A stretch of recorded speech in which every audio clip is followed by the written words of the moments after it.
Bonjour, bienvenue sur ma chaîne. Aujourd'hui, je vous reviens pour une petite vidéo un petit peu spéciale.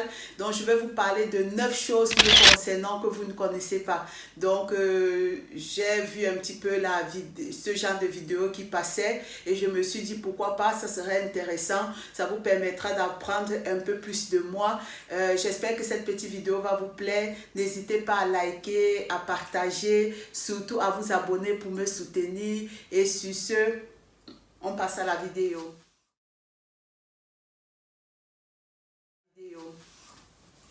Donc, en premier des choses que vous ne savez pas sur moi, j'ai été opérée d'un fibrome. Donc, j'ai eu, il y a quelques années avant ma fille, quand j'avais commencé en fait à vouloir avoir un bébé avec mon mari, 3 mois après, j'avais constaté en fait que je saignais parce que normalement j'ai des saignements, quand je suis dans ma période, j'ai des saignements de 3 jours, maximum 4 jours, 4 jours étant vraiment le dernier jour. Et alors, 3 mois après, quand on a décidé de faire un enfant, j'ai commencé à saigner. Le premier mois, j'ai saigné 7 jours et c'était 7 jours abondants. Donc, ça m'a un petit peu inquiétée. Je me suis dit, mais qu'est-ce qu'il y a? Je me suis dit, oh, peut-être c'est un dérèglement par rapport, on ne sait pas, X ou Y. Donc, je vais voir le mois d'après. Et le mois d'après, justement, j'ai resaigné de la même façon. Et là, je me suis dit, c'est sûr, il y a un souci. J'ai été voir un gynécologue et puis il a constaté donc que j'avais un fibrome d'à peu près de 6 cm et que je devais me faire opérer. Mais vous savez, les gens n'aiment pas trop se faire opérer. C'était ma première fois de me faire opérer, donc je ne voulais pas trop. Je me disais, bon, je vais prendre un deuxième avis. Mais un jour, j'ai fait une crise. En plein, je crois 23 heures comme ça, je n'arrivais pas à dormir, j'ai commencé à avoir mal, je ne savais pas me coucher, je ne savais pas marcher, je ne savais même pas me lever, m'asseoir c'était difficile, me coucher rien. Donc je me suis dit bon, ça va passer, j'ai pris un antidouleur, mais finalement toute la nuit c'est pas passé. Et alors à 5h30 on est allé aux urgences et donc ils ont fait un scanner et ils ont détecté que oui, j'avais un fibrome et qu'il fallait me faire opérer. Donc c'est comme ça que finalement je me suis fait opérer de mon fibrome. Donc j'ai eu une myomectomie de mon myome. J'ai eu une myomectomie et alors après ça, par la grâce de Dieu, 4 mois plus tard, je suis tombée enceinte de ma fille. Je vous dirais que je suis une Camerounaise. Je suis belge mais d'origine camerounaise. C'est dommage qu'on n'a pas encore la possibilité en fait d'avoir la double nationalité au Cameroun.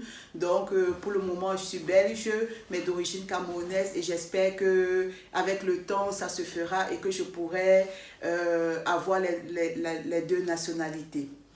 Donc en 3 je vous dirais, je suis infirmière de profession. Et j'ai travaillé presque 10 ans en Belgique. Et maintenant, ça fait à peu près presque 2 ans que je travaille dans la même fonction ici en Suisse. De 4, je pourrais vous dire, j'ai failli accoucher mon deuxième enfant à la maison. Donc, ce jour, j'ai eu des contractions terribles. Je suis allée à l'hôpital, ils m'ont ausculté, ils m'ont dit que j'étais ouverte qu'à 1 et qu'ils ne pouvaient pas me garder. Ben, j'étais étonnée parce que quand moi je voyais les baby boom à la télé, il y a des gens qui arrivent, ils ont des contractions, on les garde. Moi j'avais des contractions pour tous les 2 ou 3 minutes, c'était tellement douloureux. Mais ils m'ont gardé jusqu'à 15 heures et ils m'ont dit en fait que je devais rentrer à la maison parce que j'étais toujours ouverte qu'à 1 cm et alors qu'on ne pouvait pas me garder. Donc, je suis rentrée à la maison, j'ai eu tellement mal, oh mon Dieu, parce que pour ma fille, j'ai eu une césarienne pour ma fille, donc pour mon fils, ça, c'était pas programmé la césarienne, parce que là, je l'avais eu pour autre chose, la césarienne. Donc, ici, ça devait être un accouchement tout à fait normal. J'ai eu tellement mal, oh mon Dieu, et finalement, donc, vers 10 h du soir, vers 22 h, j'ai dit à mon mari, non, on va à l'hôpital. Même si c'est qu'il faut qu'il fasse la césarienne, c'est mieux parce que cette douleur inimaginable, je n'en pouvais plus. Donc nous sommes arrivés à l'hôpital, donc plus ou moins vers 22 h 30. Quand nous sommes arrivés aux urgences, l'infirmière, elle m'a consulté. L'infirmière m'a ausculté et j'étais ouverte déjà à 7 cm. Donc à minuit 10, j'ai accouché de mon fils. Donc ça, de 5, en fait, j'ai failli passer justement lors de la naissance de mon fils. Parce que en fait, quand j'ai accouché par voie normale. Et alors, j'ai perdu beaucoup de sang. J'ai perdu à peu près 800 ml de sang. Et alors, j'avais mon bébé qui était sur moi. Et à un moment, je me suis sentie partie. C'est vraiment une expérience que vous sentez comme si vous avez toutes vos forces. Vous sentez comme si vous avez votre esprit qui est en train de partir. Et alors, j'ai dit à mon mari de prendre l'enfant parce que l'enfant était sur moi. Et puis lui, il ne comprenait pas trop. Il voulait encore dire, mais pourquoi je dois prendre l'enfant? Et puis j'ai dit, allez, prends-le et tout ça. Et j'ai juste eu le temps de dire il y avait la gynécologue et l'infirmière que je me sens partie, je suis en train de partir. Donc directement, ils ont appelé l'anesthésiste qui était occupé en train de faire une péridurale à une autre maman. Et l'infirmière l'infirmière m'a mis de l'oxygène et alors avec l'oxygène 2-3 minutes plus tard comme ça là je me suis sentie comment est-ce que j'ai commencé à revenir de telle sorte que quand l'anesthésiste est venue, elle a juste mis un petit peu de la perfusion un peu plus pour me remplir en fait de liquide. Elle a mis la perfusion un peu plus rapide, mais j'étais déjà quand même revenue. Donc le fait d'avoir cet oxygène là, en fait c'est ça qui m'a sauvé la vie. Je dirais toujours merci à Dieu d'avoir été dans une structure, d'avoir été ici dans une structure par exemple qui l'a permis, parce que je sais que parfois quand je lis souvent des histoires, parfois en Afrique on a souvent des mamans comme ça qui décèdent pour des petits trucs peut-être qui manquaient juste de l'oxygène pour les remonter, ou bien qui manquaient juste des petits trucs. Vous savez, la période quand on accouche, c'est un moment qui est très délicat, l'accouchement. C'est un moment où tout peut se passer, tout peut bien aller. Vous pouvez avoir une grossesse parfaite, merveilleuse, où il y a aucun souci et à la dernière minute lors de l'accouchement il y a un petit truc qui se passe et vous vous retrouvez en train de perdre votre vie. Donc moi j'aimerais vraiment rendre grâce à Dieu pour ma vie, qu'il m'a permis que je revienne et que je puisse être là aujourd'hui pour vous parler de cette petite expérience. Et, de 6, je vous dirais, j'aurais eu un deuxième garçon qui serait né en octobre 2018 et il s'appelait Gabriel. J'ai une forte poitrine, donc depuis l'adolescence, j'ai toujours eu des problèmes de dos à cause de ma poitrine. Un moment même, j'ai failli me faire, quand j'étais étudiante, j'ai failli me faire opérer, mais le problème en fait, je m'étais dit, oh peut-être avec, si je me fais opérer, j'aurai des problèmes peut-être pour allaiter plus tard et tout. Et puis mon problème c'était aussi au niveau des kéloïdes, parce qu'en fait moi j'ai une peau kéloïdienne. Donc pour ceux qui ne savent pas, les peaux kéloïdiennes, ce sont des gens qui ne cicatrisent pas bien, qui ont une difficulté pour cicatriser et ça vous fait en fait des excroissances au niveau de la peau, au niveau de là où ça a été coupé. Donc je vous mets une petite vidéo ici là pour vous montrer un petit peu. Donc j'ai toujours eu peur d'en fait que si je me fais opérer des seins, si je fais une réduction mammaire, les cicatrices vont être de telle sorte que ça ne sera pas du tout beau et que je vais me retrouver à complexer peut-être sur ma peau, sur les cicatrices et tout. Donc c'est ça qui m'a toujours en fait fait ne pas passer le pas de faire la réduction mammaire. Mais en plus de ça, quand j'ai été opérée pour mon myome, j'ai eu un kéloïde au niveau de là où ils ont opéré. Mais j'ai eu la chance que quand j'ai fait la césarienne pour ma fille, c'était en Allemagne. Et alors, ils m'ont tellement bien fait la cicatrice de telle sorte qu'elle est tout à fait plate. Elle est vraiment nickel. On ne dirait pas que j'ai accouché à cet endroit. Donc, je ne sais pas, je réfléchis. Peut-être plus tard, si j'ai la chance de tomber sur un bon médecin, je franchirai le pas. Ça, c'est vraiment ce que j'aimerais bien faire une réduction mammaire. En 8 ou 7, qu'est-ce que je dirais? Je vous dirais mon poids le plus haut que j'ai pu faire avec ma fille, je suis montée jusqu'à 115 kilos. Et avec mon fils, je suis allée jusqu'à 117 kilos.